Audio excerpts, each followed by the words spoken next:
What's good, YouTube? Zeramus555 here. So I have not done a video all week. I've been busy with work. I do work early and I get home not too late, but it's just that I'm, tired. And yeah, it's kind of different than working customer service. Anyways, as you guys can see, this is not Yu-Gi-Oh! This, for anyone who knows, is Cardfight Vanguard. Now this is Yu-Gi-Oh! Map, but I'm just tricking you. Cardfight Vanguard is a new game that came out in Japan, or the OCG, I guess you could say. And it's by Bushiroad Games. It's really, really fun. It's been out for over a year now in Japan, but we've just kind of started getting it here for the past 6 months or so. And this game is fantastic. This is my finished Narukami deck I'll be showing you guys. I don't have Vermilions yet. The card is broken, like I think you do need it, but I mean, you can totally run the deck without it. You just kind of focus more on this guy, of course. But this game is super fun. The cool thing about this game that I highly recommend people trying it out is that there's really no OTKs. Mainly just for the fact that you can only have 3 monsters on the board at a time. Now, the thing with this game is there is totally a luck factor with it, and I'll explain that in a bit here. But basically what happens is you have these different things called triggers when you attack, and the triggers can give you criticals. Now, how you win the game is basically you just first person to get 6 critical damage to them loses. So you want to basically just protect your Vanguard, and that's the only way you can actually take damage is by your Vanguard being attacked. But you basically just want to protect your Vanguard, and in that way you win. It's more complicated than that. I'll probably do a Vanguard how-to, or I'll probably just link a video down below on how to play Vanguard if you guys are interested. But without further ado, I'm going to show you guys my Vanguard deck. I only have one deck, but this is the deck I really like. Shout out to Agent of Earth, aka I still call him Master Hyperion. It's my buddy Holden, as you guys know. He traded me most of the stuff for this deck, and I just kind of collected the rest of it, but he totally got me into the game. I thought I was going to hate it, and I ended up loving it. I might even like it more than he does. So without further ado, let's get things started here. So for grade 3s, we have your main boss monster. That is 4. You do get to run 4 of a card in this game, much like, I believe Magic the Gathering lets you run 4 cards as well. This is Thunderbreak Dragon. He is amazing. He's a very, very powerful card. He goes up to 15k with your Limit Break, and his Counter Blast is really, really good. He just pops a grade 2 or less on your opponent's playfield. So really, really good card. He gets up really big, and with the special booster on him, he can go up to 26,000. He's the guy that you always want to try and bring out because he's the one that's going to get you game. Your other grade 3 that you have is... normally I'd be running probably 2 of this guy and then 1 Vermilion, but I'm running 3 Lightning Djinn, or you call him Djinn of Lightning Flash, I think it is, yeah. He's really, really good. He goes up to 14k when he attacks, but you can only attack a Vanguard, which is still good because, you're really aiming just to do crits and damage with this deck. And then if he's in the rear guard spot, he does up to 12k, so that's really good for a grade 3. And he likes to put in damage. This deck doesn't really have a lot of huge combos. It's just kind of, control the board with Thunderbreak. But it's just lots of big beaters. So on to grade 2s, I believe I run 13 of these, I think.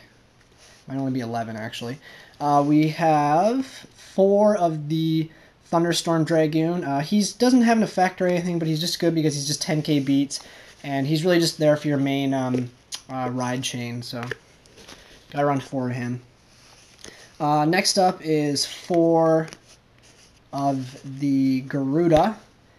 That's Demonic Dragon Berserker Garuda. Basically what he does is when he attacks a Vanguard, either from the Vanguard or rear guard spot, basically he just lets you take one of your one of your damage cards that you've used for a counter blast, and it just lets you flip it face up. So the reason this is really good is obviously it lets you use your Thunderbreak Dragon's abilities more often, and it also lets you obviously use your other abilities as well. But it's just a really good card. He's also 9,000, so he can get pretty big, which is nice.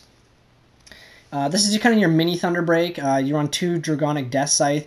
This guy is awesome. His artwork is sick. As you guys can see, the cool thing about this game is that the whole cards usually are holographic. It's not just the picture. Other thing I like about this game a lot is there's no border. Like, the whole card is the art, which is fantastic. It makes the card art really beautiful, and a lot of these cards look really, really amazing in this game. They put a lot of work into it. But this guy's really just your mini Thunderbreak. When you summon him, you just pay 2 for your Counterblast, much like Thunderbreak, and you just pop one of your grade 2 opponent's grade 2 or less rear guards. So really, really good. And then I just run one of the Bright Lance Dragoon. This is basically just here because he's another 10k grade 2, and he can go up to 11,000 if I need him to, but he's just really good for just the basic 10k. Next up, sorry guys, just readjusting here. Next up we have 1, 2, 3, 4. Red River Dragoon. He's your main grade 1. 8,000. He's a really good booster. He gets pretty big, and he's just a really good first turn grade 1. You summon him, like I said, he goes up to 8,000. So, excuse me, he's just a good card. No effect, but doesn't really matter. And then you run 3, 4. Desert Gunner Raien. This guy's awesome. You summon him in the rear guard or vanguard spot, and your opponent cannot intercept with the select or targeted monster for that turn. So that's really, really good. Kind of lets you get in that extra damage you might need to. He's also a good booster because he's 7,000. Sorry guys, just readjusting, my floor is uncomfortable. And yeah, you know, he's just all around good card. You gotta run 4. I don't think I'd run 3. You just wouldn't see it enough. Just a good booster. And I'm running 1, 2, 3, 4 of my perfect guards. I was gonna run just 3, but I decided that you have to run 4 PGs. Just because it's so good. You save yourself, and even if you don't need to, he's still a 6,000 booster, which is pretty decent.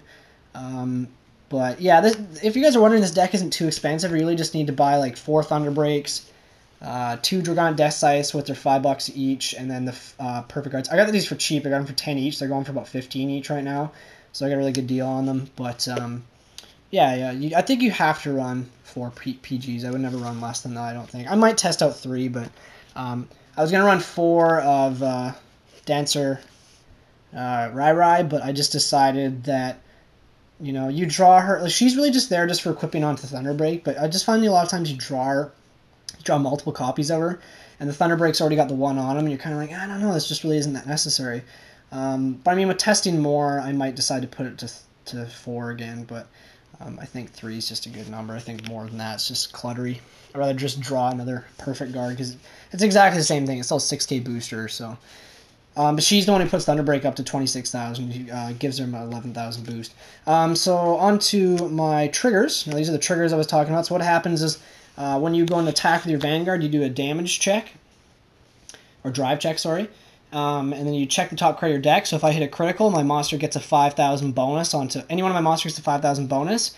And then I can also put that extra critical, as you can see, on any one of my monsters. I can put it on my Vanguard, and the attack goes through, and I can do 2 damage to my opponent instead. So that's really how you win the game, is you need to run the crits. I do run 4 of every critical, which is only 2 for this deck right now. But it's really, once again, just to do lots of damage and put on the heat. Sorry for the wobbly camera, guys. I'm kind of multitasking. Yeah, like I said, you gotta run 4 of each. It's just so you can kill your opponent really fast. And then 1, 2, 3, 4 draw triggers. I like draw triggers just for the fact, obviously, that, you know, draw power is really important. Gets your hand bigger. The only thing that sucks about this guy is he's only a 5,000 guard, of course, which isn't very good. But most of the time, you know, just that extra draw kind of gives you that extra leeway. And, you know, he's still 5,000 booster if you need him to. And then last but not least, obviously, you have to run your 1, 2, 3, 4 heal triggers. You can only run 4, but these are a necessity. You do need to run heal triggers in every deck at 4, in my opinion.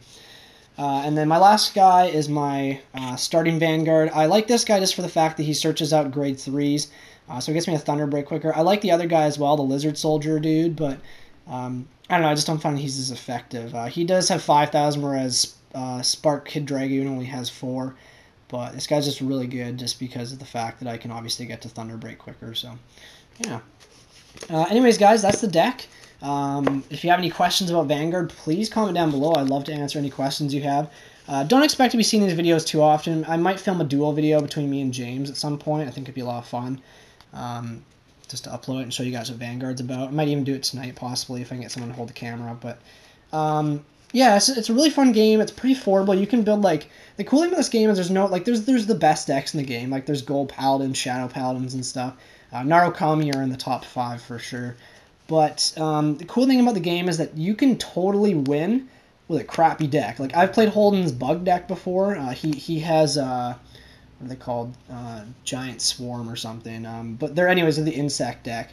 And they're not super good, but they have a really good boss monster. But the reason that he wins sometimes is, like, even though my deck is more powerful, is he'll hit the triggers and stuff, and then I'll just get bad triggers, and he wins. And that's the cool thing about it is, like, you know, you can lose to a bad deck, which is, you know, it's frustrating sometimes when you have a really expensive deck and you lose, but I mean, it just goes to show you that, you know, card games are about luck, and this game just adds in the fact that you can have a really consistent, powerful deck, but you can still lose if, you know, the cards don't draw in your favor, much like any other game. But anyways, yeah, thanks for watching, guys. Hopefully you are a little bit interested in this. If you have any comments, once again, comment down below.